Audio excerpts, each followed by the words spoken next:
wabarakatuh. Perkenalkan, saya Celsia Grayzana Cindani, NRP 132 dari kelompok 8 MPTID. Perkenalkan, saya Angelika Deviana, NRP 05211840000110. Halo, perkenalkan, saya Faradila Zahra, NRP 05211840000077. Nama saya Hasna Zakia Sari, NRP 05211840000017. Oke, jadi di sini saya akan menjelaskan tentang identifikasi resiko proyek atau identifiris. Jadi di sini identifikasi resiko proyek merupakan sebuah tahapan paling awal untuk mengetahui resiko apa yang akan didapatkan, kemudian dapat menimbulkan kerugian dalam suatu proyek.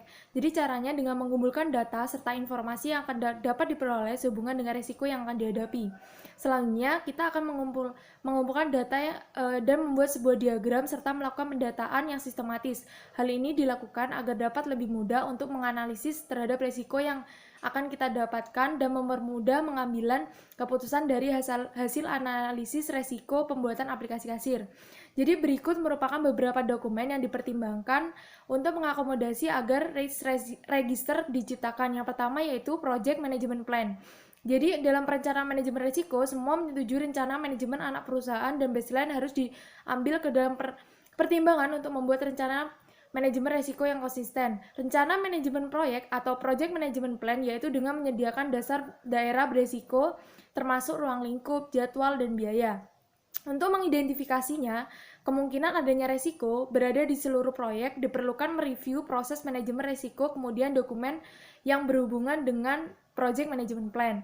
Yang kedua, yaitu risk management plan. Jadi proses mengidentifikasikan bagaimana melakukan aktivitas manajemen risiko untuk proyek. Manfaat utama dari proses ini yaitu memastikan bahwa tingkat, jenis, dan visibilitas atau keadaan dapat dilihat dan diamati. Manajemen risiko yang sepadan dengan risiko dan pentingnya proyek untuk organisasi. Rencana manajemen risiko atau risk management plan itu penting untuk berkomunikasi dan mendapatkan persetujuan dan dukungan dari semua pemangku kepentingan untuk memastikan proses manajemen risiko didukung dan dilakukan secara efektif selama siklus hidup proyek. Saya akan menjelaskan mengenai cost management plan yang dapat mengidentifikasi area-area yang tunduk pada ketidakpastian atau ambiguitas. Cost management plan memberikan estimasi biaya input dan juga estimasi biaya output. Perkiraan biaya dan menentukan anggaran perencanaan proyek menciptakan baseline biaya proyek atau dengan kata lain anggaran proyek. Pendekatan yang digunakan dalam mengelola biaya proyek dapat menjadi sumber resiko utama. Sebagai contoh, sebuah proyek yang beroperasi dengan anggaran yang ketat dengan sedikit ruang untuk bermanuver memiliki resiko besar dalam pembengkakan biaya. Di sisi lain, jika proyek sudah merencanakan cadangan biaya yang baik, maka resiko ini akan lebih rendah. Selanjutnya, scope baseline yaitu menjelaskan uraian lingkup produk, hasil proyek, dan kriteria penerimaan, serta mencangkup project scope statement bersama dengan segala kendala dan asumsi. Seperti yang kita ketahui, dimanapun asumsi terlibat, pasti ada ketidakpastian.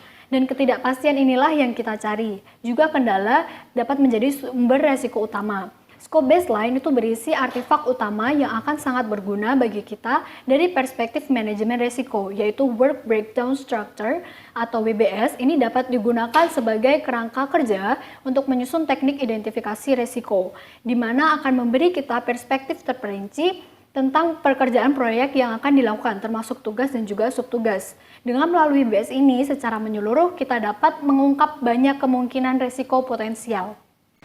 Nah, input lainnya dari identifikasi risiko dalam proyek adalah dokumen proyek. Dokumen proyek ini merupakan dokumen-dokumen yang merupakan hasil dari proses-proses yang terjadi selama proyek berlangsung.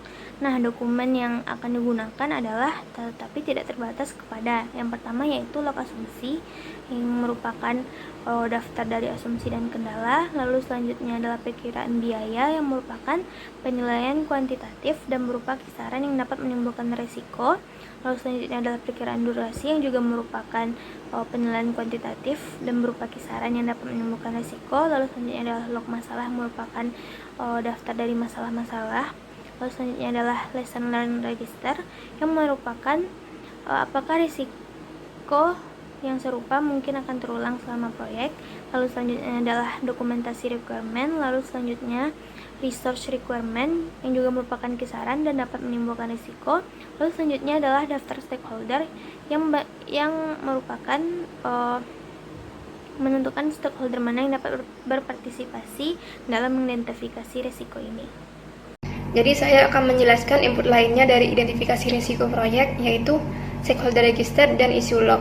Dimulai dari stakeholder register terlebih dahulu. Jadi stakeholder register adalah sebuah dokumen manajemen proyek yang mengidentifikasi, menilai, dan mengklasifikasikan para pemangku kepentingan pada proyek. Nah, stakeholder register juga menyediakan informasi strategis untuk merencanakan berbagai cara dalam melibatkan dan mengelola stakeholder dengan efektif.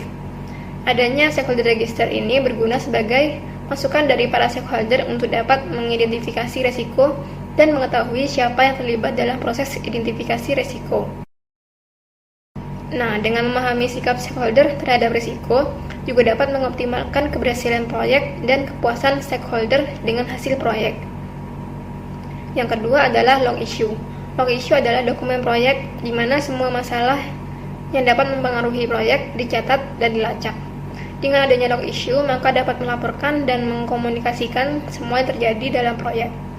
Contoh dari masalah-masalahnya yaitu kurangnya sumber daya, semangat kerja rendah, ada konflik tim dalam proyek.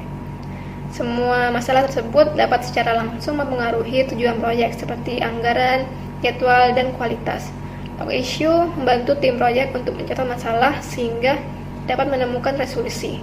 Lalu orang atau tim yang bertanggung jawab untuk menyelesaikan masalah juga didokumentasikan. Nah, masalah bisa berkaitan dengan risiko. Misalnya, dalam proyek J1 tidak bisa menemukan staf yang berkualitas. Itu adalah masalah yang dapat mengakibatkan risiko ke depannya.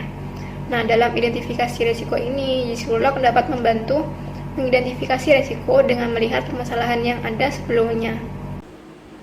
Proses identifikasi risiko adalah suatu proses untuk memahami peristiwa yang berpotensi untuk menimbulkan kerugian atau meningkatkan suatu proyek. Proses ini terjadi secara iteratif atau berulang karena harus menyesuaikan dengan perubahan lingkungan proyek. Nah, output dari proses ini nantinya adalah berupa daftar risiko yang mana merupakan hasil dari seluruh proses manajemen risiko. Dan daftar risiko ini nantinya akan berupa tabel atau spreadsheet.